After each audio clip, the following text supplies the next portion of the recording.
বিয়ের পর একটা মেয়ের লাইফে সবথেকে সুখের সময় যায় যখন সে বাবা মায়ের বাড়িতে আসে। আমিও কিন্তু এখন সেই সময়ের মধ্য দিয়েই যাচ্ছি। হ্যালো এভরিওয়ান, নতুন ব্লগ নিয়ে আজকেও এসেছি তোমাদের সামনে। অনেক সময় পরিস্থিতি অনুকূল থাকলেও সব কিছু হয় না। তো আমার ওয়েট মাপাটা সেরকমই বলতে পারো। তার জন্য আমি যখনই আসি এই ওয়েটটা এখানেই মাপার চেষ্টা করি। আর তারপর যদি রোগা থাকি তো খেয়ে দিয়ে মোটা হওয়ার চেষ্টা করি, মোটা থাকলে রোগা হওয়ার চেষ্টা করি। গুড মর্নিং এভরিওয়ান, কেমন আছো সবাই? আশা করছি সবাই খুব ভালো আছো। তো আমরাও খুব ভালো আছি। আজ হচ্ছে ওয়েদারটা ভীষণ ভালো, তাই সকালবেলাতেই চলে এসেছি ছাদে। আর কালকে তো মুভি দেখে এলাম, খুব এনজয় করেছি। কিন্তু জানো তো, পুরো এই কাঁধগুলোতে ব্যথা হয়ে গেছে। তোরও হয়েছে না? কই আয় এদিকে। ওর আর আমার দুজনেরই না, আমরা কি বলতো, আমরা একটু ভুল করে ফেলেছিলাম। আমাদের আরও ওপর দিকে নেওয়া উচিত ছিল। প্রথমে না বুঝতে পারিনি, মানে দুজনেরই এত কাঁধে ব্যথা। আমি কেন, আমরা তো ভারী ব্যাগও ক্যারি করিনি, কিছুই করিনি।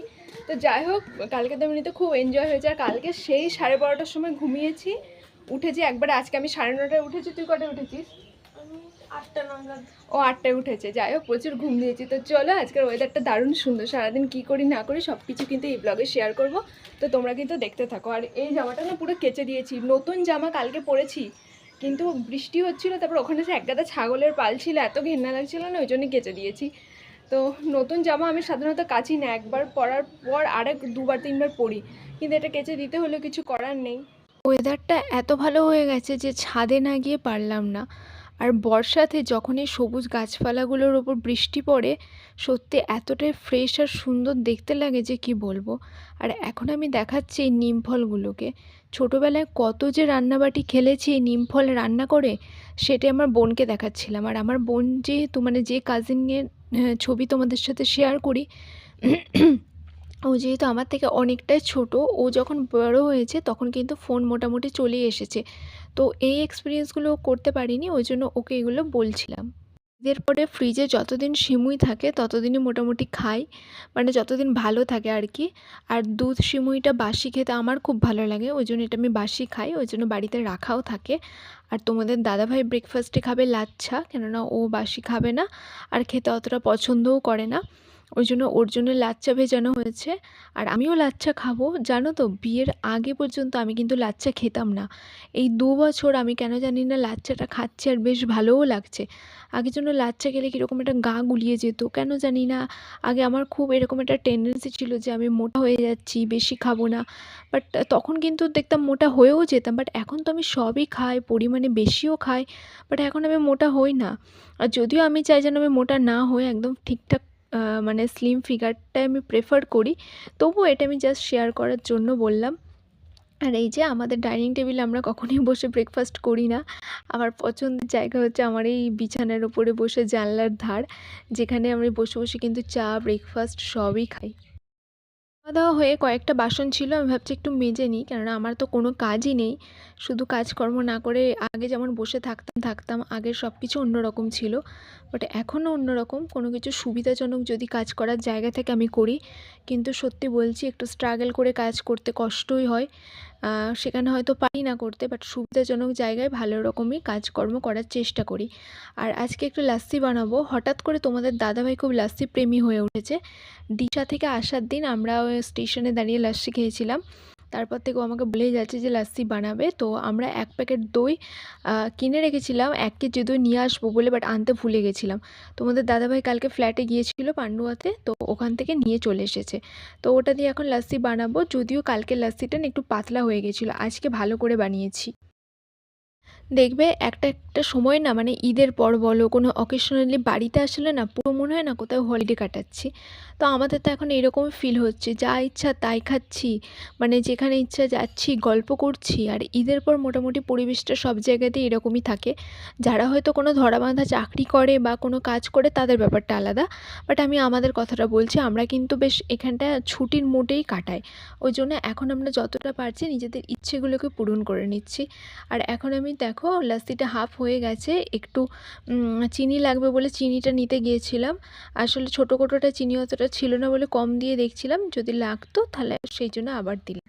তো তোমাদের দাদাভাইকে এখন দিয়ে দেবো। তবে সেদিনের লাস্সিটা তোমাদের দাদাভাইয়ের খুব একটা ভালো লাগেনি, যেহেতু একটু পাতলা হয়ে গেছিলো, বলেছে পরের দিন ভালো করে বানাতে।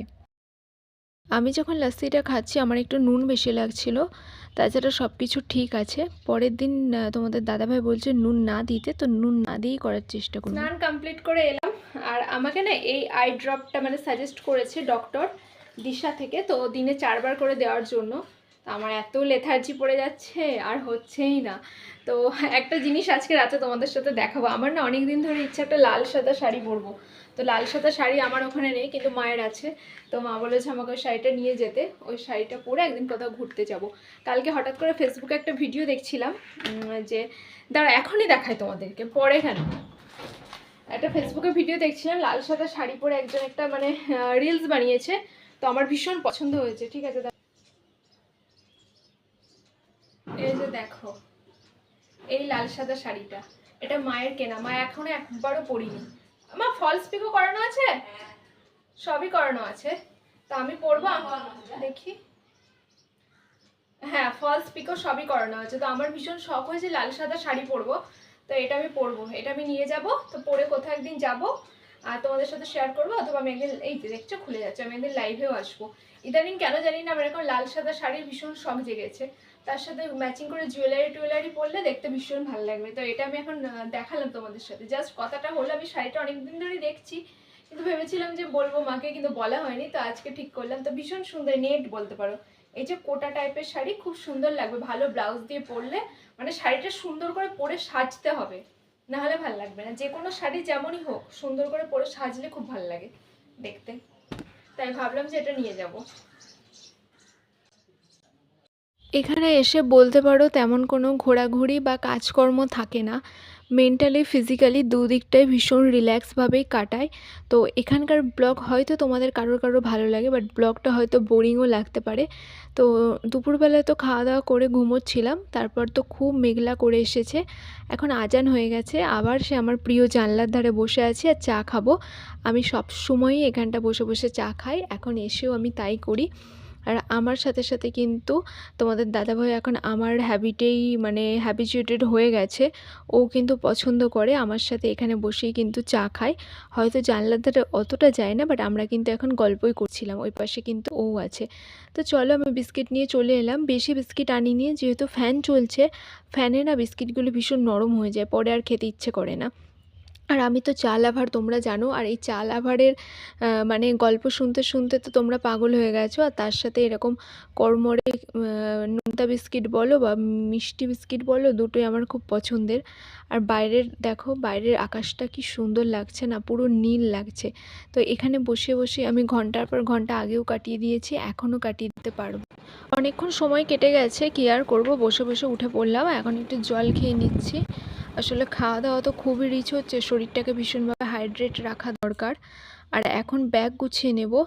আসলে আমরা রবিবারে তো চলে যাচ্ছি, এবারে বেশি দিন থাকবো না, কেননা অনেক রকম প্ল্যান প্রোগ্রাম আছে। আর এবারে বড় ব্যাগ নিয়ে আসিনি, ছোট ছোট ব্যাগ নিয়ে এসেছি। জামা কাপড় খুব লিমিটেড এনেছি, তবুও কোনো অসুবিধা হচ্ছে না। আর এই যে সাদা নাইটিটা দেখছো, এটা অনেক দিন আগে কিনেছিলাম, বাট পরা হয়নি। তো কেন জানি না এই নাইটিটা পরাই হয় না, জানো। নাইটি তো সবসময় পরছি, এটা পরলেই হয়। সব সময় খালি ভুলেই যায় যে এই নাইটিটা পরতে হবে, এই নাইটিটা পরতে হবে। এবারেও সেম হয়েছে, আমি ঠিক করেছি ওখানে গিয়ে ওই নাইটিটা আমি আগে ভিজিয়ে দেবো, তারপর পরবো। চলো, আমার বোনকে আর আমার কাকিমা আছে, তাদেরকে একটু মিষ্টি খেতে দেবো। তো এটা গরম মিষ্টি, তো ওটা আমি ঢেলে নিচ্ছি।